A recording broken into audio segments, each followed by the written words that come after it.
semi-final number 1. Ladies and gentlemen, welcome back, the UK Open champion, the winner of the US Darts Masters. Ladies and gentlemen, he's the winner of the World Match Play, a Euro Tour winner. Here he is, the Asp, Nathan.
Two-time World Championship semi-finals. Ladies and gentlemen, the winner of the Lakeside is the winner of the Masters. Time to welcome back the Bullet, Stephen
semi-finals we go. First up, Aspinall takes on Bunting.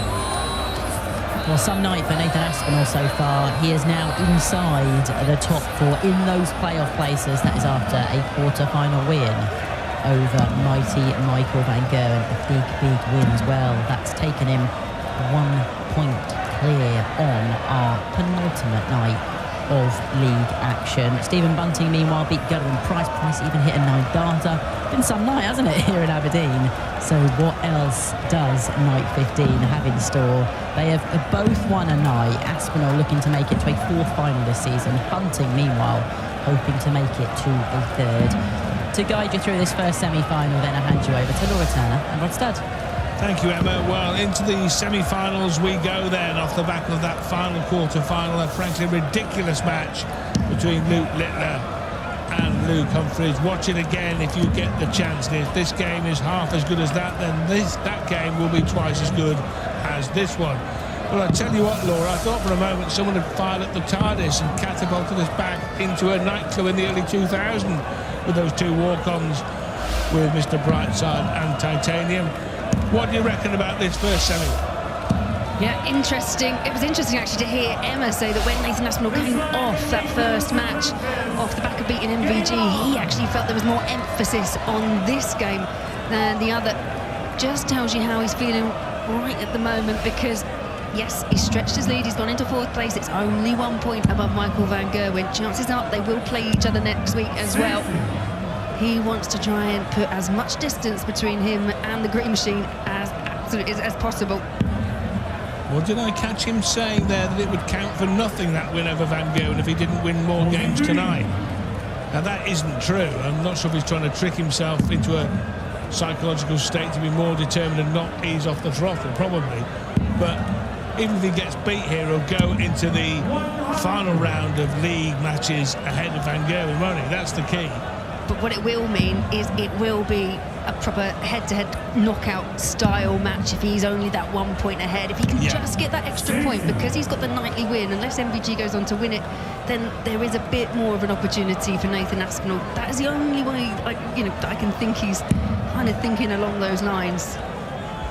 Nathan Aspinall has always struck me as a professional that wants to win every match, regardless of any circumstances that surround it. And he gets the first maximum of this battle. Stephen Bunting with a tremendous win over Gerwyn Price, defying another 9-dart leg from the Iceman, the 4th in his Premier League career. But Bunting, the better player over the balance of the match. He doesn't need to go treble 17. I fancy he may have hit it the way he's throwing, but in any regard, he leaves a single darter, double 16, when he returns for the opening salvo. Yeah, really positive, really focused start from Nathan Aspinall. Did you enjoy Littler versus Humphries, Laura? I just saw Mardell checking into a dark room for a lie down upstairs. I don't blame him, absolutely. I mean, it was an absolute masterclass, but it's a bit of a whirlwind, I'll be honest. It kind of must have been over in just a matter of minutes. It was pure brilliance from start to finish from both players, which is what made it so exciting. Yes, it was a match that you expected neither player to miss anything they were aiming at. But in the end, Littler coming back from an early deficit to get home against his great rival and secure top spot for the duration. He will finish top as they go into the playoffs, as he bids to defend his title. Yeah, and the likelihood is... It was 11 minutes 48 seconds. Oh, well done. Yeah, it did feel quick. Yeah, 9 legs in 11 minutes is some going.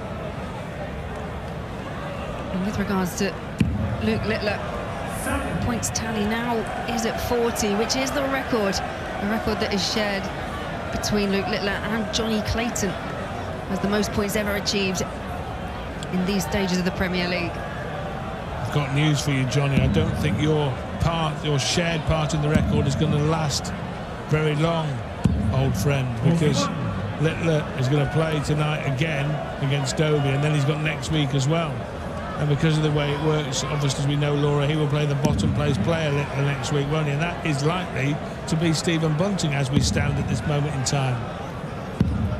134. Treble 18. I saw Stephen Bunting indulging in a challenge with Tottenham players when the PDC pros were playing blindfold, and he hit treble 18 twice with a blindfold on. So with his eyes open, it should be easy for the bullet. Kind of depends where he was actually trying to aim for, I guess, in the end. Yeah, I think it was anywhere at the top of the board, to be absolutely fair. And I resist the joke about Tottenham's defending and blindfolds, but Bunting here looking to level this score, but he's only got a slender advantage, and Aspinall should be in front after these three. After the brilliance from Bunting, kind of surviving the 9-dart scare from Gerwyn Price, it looked like Price was surging back after that. And Bunting just a bit slow to get going in this semi-final. Aspinall leaves the 170.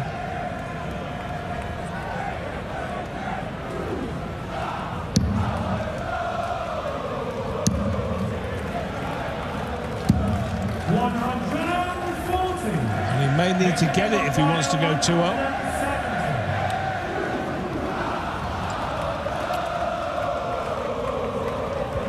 In a 170, maybe not to check out, but Littler did do that the match before. But Nathan Aspinall not able to do the same. 105. Stephen, you require 66. Bullseye, perhaps. And that's what he was aiming for, and he leaves the finish double 16. One dart only at double for the bullet, and it wasn't enough. Aspinall, treble 11 or out of ball here for the Asp.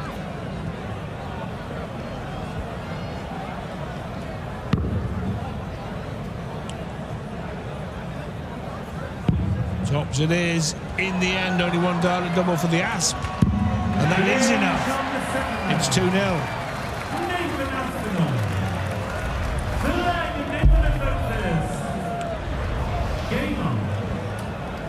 This early stage, things looking a little bit ominous here for Stephen Bunting. There you see that gap in the averages, 95.5 bit for Aspinall, just around 73. Bunting has just been a bit slow to start the semi. And there's not much time to find the gears, is there, Laura? Because if you go 2, 3, 4 behind, then it's a long way back in a race to 6. Yeah, time really does run out, and Nathan Aspinall already found a breaker throw and found another maximum. Well, we've talked a lot about Aspinall getting the jump on Michael van Gerwen in the race for 4th. Well, I tell you what, we shouldn't forget he can put some pressure here on Gelwin Price in 3rd. I think he starts this match 3 points behind him. Yeah, he does indeed. Nothing is quite sealed up in terms of position, other than Luke Littler finishing top of the table. So, if Aspinall can get into 3rd at the end of 16 weekly rounds, he'd play the 2nd place player, which will be Humphries, as opposed to if he's 4th, he plays the 1st place player, which will be Littler. Mind you, you're talking about frying pans and fires. So neither are particularly appealing, are they? And not really. Especially after that quarter-final performance from them both. I think you could think of easier assignments. And a longer format too in the semi-finals and final, which should play into the hands of the higher ranked and better rated players. It should, in theory. 32 for 3-zip here, the Asp.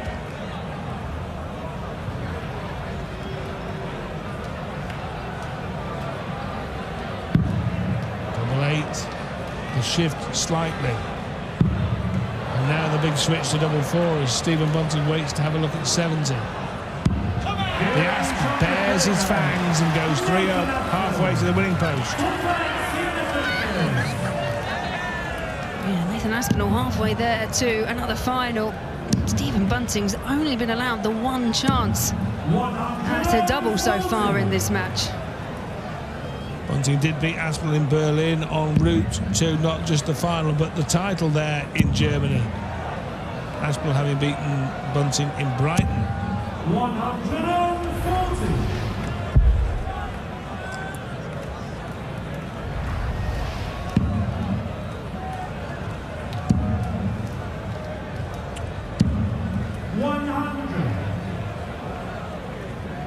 Yeah, Bunting here desperately trying to get back in the match. 135. We've seen some real comebacks, haven't we, as well in the Premier League. The one that sticks in my mind probably more than anything was Rob Cross's 5-1 lead over Luke Littler. Went on to lose at 6-5. Nothing's over till it's over, but just feel this is getting away from Stephen Bunting. Well, you do feel that no lead is safe against Luke Littler. Aspinall here, purring. 140.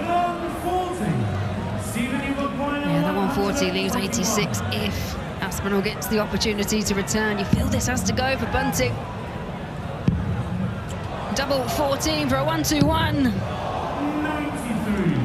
It's a near miss, but it is a miss, and now Bunting vulnerable again to a second break by the Asp. should get at least a look at the bullseye at the end of it. He'll hope for 2 at double 16. He won't get them. He'll get a look at the bull.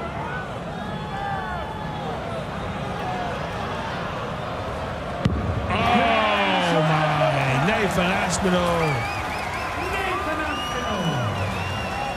on fire here in the semi-final, backing up the big win over Van Gerwen with another blistering display. Average of 102 here, Aspinall. 4-0 up on Bunting. And still hitting the red bit. 139. Yeah, Aspinall in the background there, looking really fired up, really pumped, wants a place in the final. Stephen Bunting's first maximum of the match. It comes midway through the 7th leg.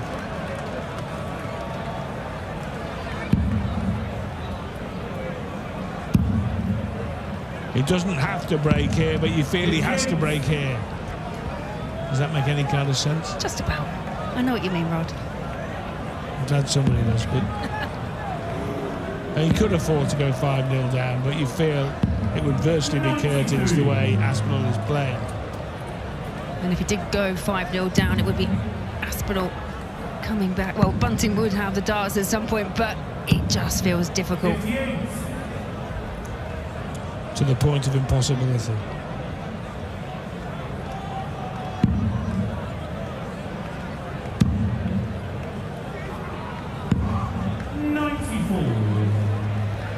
Good last from Stephen Bunting, just ensuring when he comes back he has a finish. Ooh. Well, Stephen Bunting now has control of the 5th leg. Stephen Maguire 134. Lovely setup. We've seen some big finishes tonight. Nathan Aspinall had the 160 to go within 1 of the final.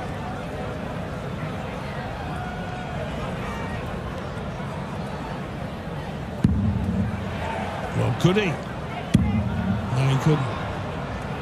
Stephen Bunting has only had 2 darts and a double in this entire match. He's going to get another 3 here if he needs them. At tops.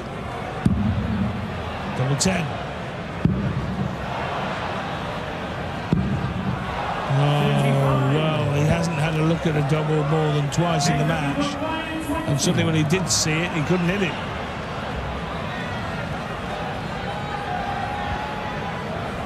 Nathan Aspinall really is living every dart up on that stage at the moment.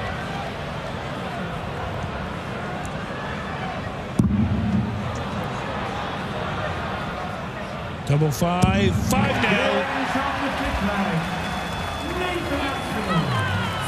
Stephen Bunting made to pay a very heavy price for missed darts, 3 of them at double.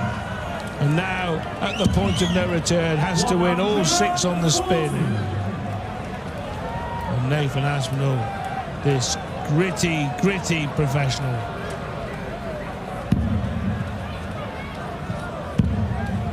Aspinall really has got the bit between his teeth, and there you can see those finishing stats. 5 opportunities at the outer ring for Stephen Bunting, but none of them he was able to convert. 140.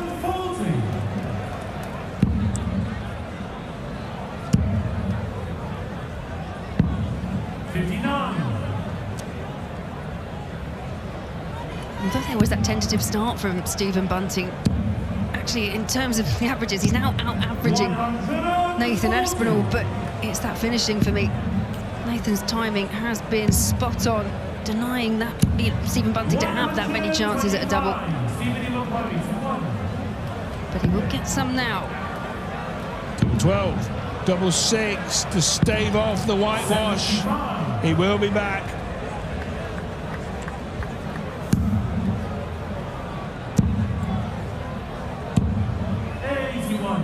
Well, Stephen Bunting, when he won the BDO World Championship, was splitting everything like this, but he'll go straight to double 3 this time. He won't, he'll split it. There we are, went back to the old MO, and it worked a treat. It keeps him in the contest, but only just.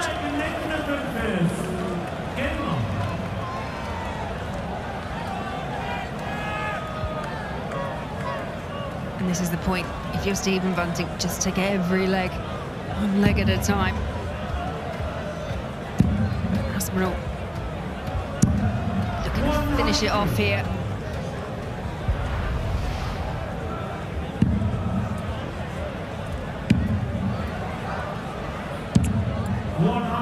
Stephen Bunting's already suffered one whitewash in the Premier League this year. That was at the hands of Luke Littler, when people might remember Bunting averaged 102 and got walloped by the world champion. But he's managed to avoid a second successive bagel in this year's Premier League. But can he do any more than that? 100. Or will he go into the final week in Sheffield still as the cellar dweller at the foot of the table, the bottom of the pile? 77. Bunting has a chance here to wrestle the advantage, a throw away from Nathan Aspinall if he can find a treble. 60. Which he can't. That felt like a real key opportunity there for Bunting.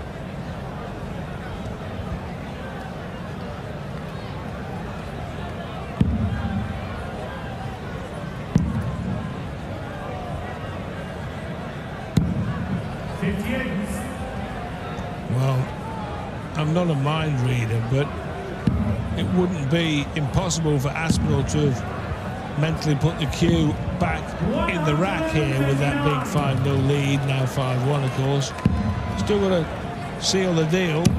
This will help.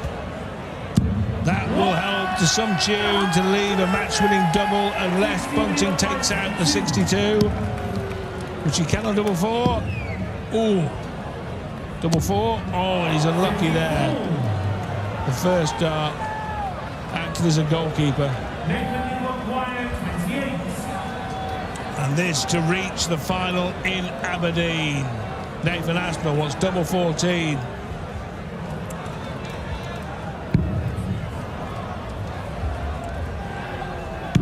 What a night this is in the Granite City for this granite professional, Nathan Aspinall. First he beat Van Gerwen to move into the playoff places. Now he beats Bunting to move into the final. And can he get another nightly win? Well, who will he play in the final? Will it be Hollywood Chris Dobey? Or will it be the man who won in Aberdeen last year? The man who's already top of the table, the defending Premier League champion, the Nuke, Luke Littler.